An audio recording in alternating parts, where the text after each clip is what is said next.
The Australian Open made a huge mistake with Alexandra Eala as she loses first-round match. Alexandra Eala was among the players to be disappointed early in Melbourne after she lost her opening match at the Australian Open. World number 49 Eala was beaten 6-0, 3-6, 2-6 by American Alicia Parks in the first round of the Australian Open. But perhaps more noteworthy than the match itself was the huge crowds which gathered to watch fan favourite Eala in action. The first-round clash took place on Court 6 at Melbourne Park, with her followers making huge noise after packing into the venue, while many more watched on the screens around the grounds. The Australian Open should have given Alexandra Eala a bigger court. Of course, planning a Grand Slam schedule is not an easy feat, particularly with the constant variables at play. But Australian Open organisers could have at least anticipated the mega following Eala would be in for, particularly in her first match. In that regard, the WTA Tour rising star should have definitely been playing her opener on a show court at Melbourne Park.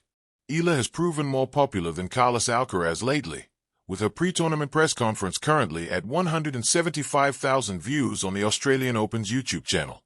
It is a lesson that organisers of the Grand Slam, and indeed the French Open, Wimbledon and the US Open, can undoubtedly learn from going forward.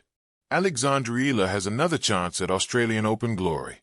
Intriguingly, Eala still has a chance at Australian Open success, and fans have another chance of seeing her in action.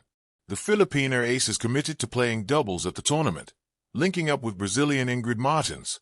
The pair have been drawn to face Magdalena and Shuko Ami in the first round, with the meeting interestingly set to take place on Court 12. Huge crowds can be expected for the match once again, with Eala set to be desperate to right her wrongs from singles. It remains to be seen how that will go. But one certainty is that she is one of the biggest stars in tennis right now, despite only being 20 years old. The Australian Open and the Alexandra Eala controversy, a misstep on the global stage. The Australian Open, one of tennis's most prestigious Grand Slam tournaments, has long prided itself on being a celebration of athletic excellence, cultural diversity, and sportsmanship. Yet, in a recent turn of events, it has found itself at the center of a debate that transcends the boundaries of the sport. Alexandra Eala, the 18-year-old rising star from the Philippines, suffered a first-round exit at the hands of a seasoned opponent. But beyond the result on the court, what has raised eyebrows is how the tournament, and its handling of young, emerging talents, may have inadvertently set the stage for controversy, criticism, and, some argue, a missed opportunity. At first glance, a first-round loss in a Grand Slam is not uncommon. Tennis history is littered with young prodigies who stumbled on the first day of a major only to emerge stronger in later years. However, in Eala's case, the situation carried layers that made it more than a mere statistic in the draw sheets. From the outset, Alexandra entered the tournament under a spotlight rarely afforded to athletes from countries with less prominent tennis pedigrees. As a junior Grand Slam champion, her presence at Melbourne Park was symbolic. It represented hope, ambition, and the potential for a new era of global inclusivity in tennis. And yet, the way the tournament managed her journey highlighted gaps that arguably hindered her performance and underscored systemic oversights. One of the central issues that emerged was the matter of preparation and support. For many young athletes, especially teenagers entering the senior circuit, the transition from junior competitions to the adult Grand Slam stage is daunting. The intensity, the media scrutiny, and the scale of expectations can be overwhelming. Reports suggest that Eala faced logistical and scheduling challenges that added to her pre-match stress. From restricted practice times on main courts to media obligations that interrupted her focus, the environment may have been less conducive to nurturing a young talent than it should have been. While seasoned players often navigate these pressures with experience and support teams, emerging players like Eala require additional structural guidance, a factor that arguably was overlooked. The optics of her first-round loss were further complicated by social media and public discourse. On one hand, fans celebrated her very presence in the main draw, a testament to her hard work and dedication. On the other, critics pointed fingers at what they saw as unfair scheduling and tournament mismanagement, suggesting that Eala was set up to struggle from the outset. In a sport where mental composure is as crucial as physical ability, the environment surrounding a young athlete can significantly affect performance.